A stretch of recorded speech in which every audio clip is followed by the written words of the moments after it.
টাই আহোম যুৱ পৰিষদ মৰাণ আঞ্চলিক সমিতিৰ উদ্যোগত শনিবাৰে মৰাণ মিৰিহোলাত অনুষ্ঠিত হয় বহাগী বিদায় উৎসৱ। শনিবাৰে দিনজোৰা বিভিন্ন সাংস্কৃতিক প্ৰতিযোগিতাৰ অন্তত মুকলি সভা আৰু বঁটা বিতৰণী অনুষ্ঠান অনুষ্ঠিত হয়। বঁটা বিতৰণী অনুষ্ঠানত উপস্থিত থাকে টাইপাৰ সভাপতি বিজয় ৰাজ কোঁৱৰ, সাধাৰণ সম্পাদক ৰুদ্ৰসাগৰ বুঢ়াগোহাঁই, আটাচুৰ কেন্দ্ৰীয় কাৰ্যকৰী সভাপতি দেৱজিৎ গগৈ, বিশিষ্ট সমাজসেৱক সূৰ্য বৰগোহাঁই আৰু বহুকেইগৰাকী বিশিষ্ট ব্যক্তি। ইয়াৰ পিছতে সাংস্কৃতিক সন্ধিয়া শুভ উদ্বোধন কৰে সমাজসেৱক অম্লানজ্যোতি খনিকৰে।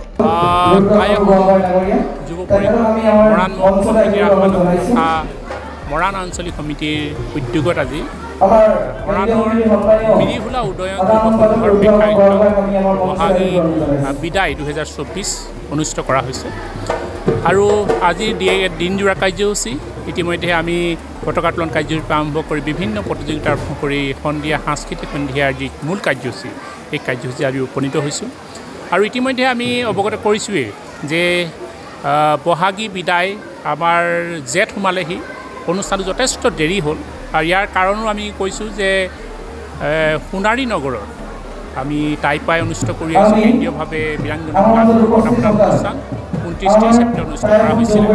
কিন্তু ধুমুহাই আচলতে মঞ্চটো ভংগ একেবাৰে ভাঙি দিয়াৰ কাৰণে আমি 19 তাৰিখলৈ আচলতে পিছুৱাই দিয়া হ'ল। সেই গতিকে আজি এই বিহুখন আমাৰ সেই অনুষ্ঠানটো 19 তাৰিখৰ পিছলৈ পিছুৱাই দিবলগীয়া হ'ল জেঠত।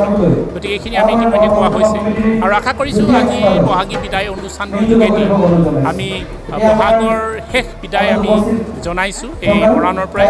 আৰু পুনৰ আমি আশা কৰিছোঁ যে আমাৰ কৃষকসকলে পুনৰ এই জেঠ মাহত আমাৰ খেতি পথাৰ লাভ কৰি আহিব আৰু কৃষিভিত্তিক উৎসৱে যিহেতু কৃষিৰ যোগেদি আমি ৰাজ্যৰ অৰ্থনৈতিক টনকিয়াল আমি কৰিব পাৰোঁ, এয়াই আমি আশা কৰিছোঁ। আৰু আমি পুনৰবাৰ টাইপাৰ কেন্দ্ৰীয় শেহতীয়াকৈ ৰঙালী বিহু সকলোকে ৰাইজক শুভেচ্ছা জ্ঞাপন কৰিছোঁ। মই বিভিন্ন বিহু মঞ্চত এইবাৰ গৈছোঁ, প্ৰায় 20-25খন বিহু মঞ্চত গৈছোঁ। আৰু প্ৰত্যেকখন বিহু মঞ্চত এটা কথা অৱগত কৰিছোঁ যে অসমৰ মহিলাসকল, গাঁৱৰ মহিলাসকল হিতাধিকাৰী নহয়, তেওঁলোকক স্বত্বাধিকাৰী হ'বলৈ আমি আহ্বান জনাইছোঁ। এইকাৰণে আহ্বান জনাইছোঁ যে আজি চৰকাৰে যি 10,000 টকা দিছে, এই 10,000 টকাটো দি তেওঁলোকে লাখপতি বাইদেউ হোৱাৰ এটা সপোন দেখাইছে। আমি 10,000 টকা চৰকাৰে দিয়াত আমাৰ আপত্তি নাই, চৰকাৰে দিয়ক আমাৰ কোনো কথা নাই। কিন্তু 10,000 টকাত লাখপতি বাইদেউ হ'ব যে নোৱাৰে এই কথাটো কিন্তু স্পষ্ট। কাৰণ 10,000 টকা দি তেওঁ এনেকুৱা ধৰণৰ সাধাৰণ পাণভংগী এখনো আৰম্ভ কৰিব নোৱাৰে, গাহৰি দুটাও পুহিব নোৱাৰে, আৰু তেওঁলোকে গামোচা বা আমাৰ যি মেখেলা চাদৰ তাত এখন তাঁতশালো কিনিব নোৱাৰে। গতিকে মই এটা কথাই আহ্বান জনাইছোঁ যে চৰকাৰক যে 2 লাখ টকা দিয়ক 10,000 টকা বুলি, তেতিয়া অন্ততঃ এখন তাঁতশাল কিনিব পাৰিব। আৰু তাঁতশালৰ যোগেদি তেওঁলোকে গামোচা চেলেং চাদৰ বৈ তেওঁলোকে অৰ্থনৈতিকভাৱে টনকিয়াল হ'ব আৰু লগতে তেওঁলোকে লাখপতি বাইদেউ হোৱাৰ নিশ্চয় সপোন দেখিব পাৰিব। এনেদৰে 2 লাখ টকা যদি পায় তেওঁলোকে গাহৰি 10টা পুহিও তেওঁলোকে লাখপতি হোৱাৰ সপোন দেখিব পাৰিব। মই এইটো কথাই বাৰে বাৰে চৰকাৰক আহ্বান জনাইছোঁ। এইবাৰ আহ্বান জনাইছোঁ যে মহিলাসকলকো আহ্বান জনাইছোঁ যে আপোনালোকে হিতাধিকাৰী হোৱাৰ বদলি স্বত্বাধিকাৰী হোৱাৰ কিন্তু সপোন কিন্তু ৰূপায়ণ কৰিবলৈ আপোনালোকে চেষ্টা কৰক। ধন্যবাদ।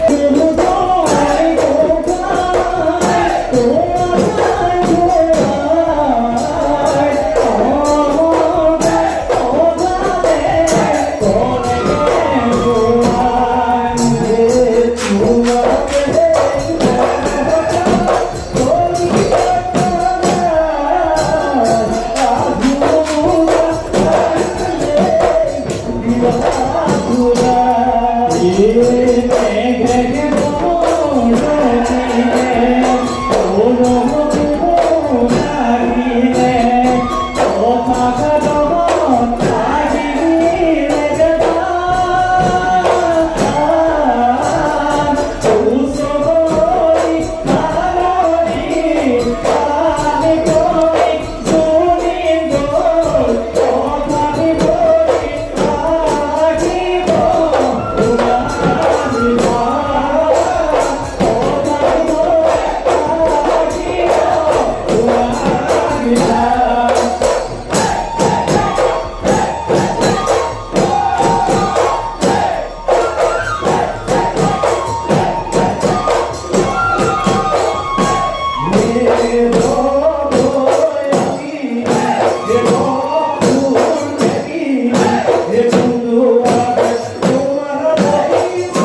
আৰু সেইকাৰণে আমি অলপ ক'বলগীয়া দুই এটা কথা আছে যে এই বিহুখন বহু আগতে হ'ব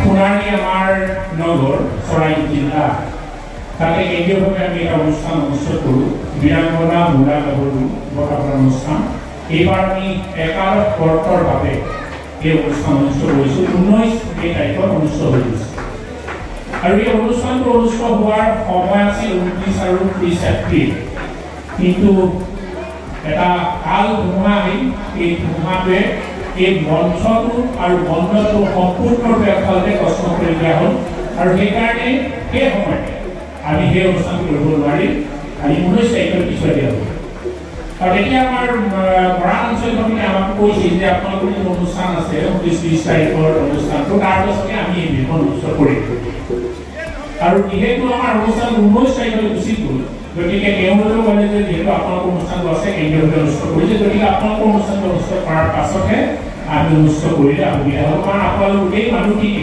কেন্দ্ৰীয়ভাৱে সেই অনুষ্ঠানটো জড়িত হৈ থাকিব গতিকে আহি 25 মে পালে গতিকে 25 মে হ'লেও আমি যিহেতু নাম লিখিছে যে বহাগী আচলতে বিদায় আমি বহাগী বিদায়হে পাতিছোঁ বহাগী সন্মিলন আচলতে পতা নাই গতিকে পাতিব পৰা যায় বুলি অনুভৱ কৰি অনুষ্ঠানটো কৰি দিয়া হৈছে আৰু সেইকাৰণে আপোনালোকৰ আজি আমি অনুভৱ কৰিছোঁ যে সম্পূৰ্ণৰূপে সহযোগিতা যিমানটো বিচাৰিছোঁ তাতকৈ বেছি আচলতে সহযোগিতা আপোনালোকৰ পৰা পাইছোঁ আৰু গোটেই মাহটোৱে চাব গ'লে বহাগৰ 1 তাৰিখৰ পৰা আমি যদি চাওঁ ৰংঘৰৰ সেই বিহুৰ পাকৰিৰ পৰা 1 তাৰিখৰ পৰা বিভিন্ন ঠাইত প্ৰায় 20-25খন 30খন মান বিহু গৈছোঁ বিহু মেলালৈ গৈছোঁ আৰু বিভিন্ন কথা বতৰা পাতিছোঁ গতিকে বিহুৰ কথা আমি আকৌ পুনৰ আমি দেখা নাপালোঁ কিন্তু এটা কথা কৰিব বিচাৰিছোঁ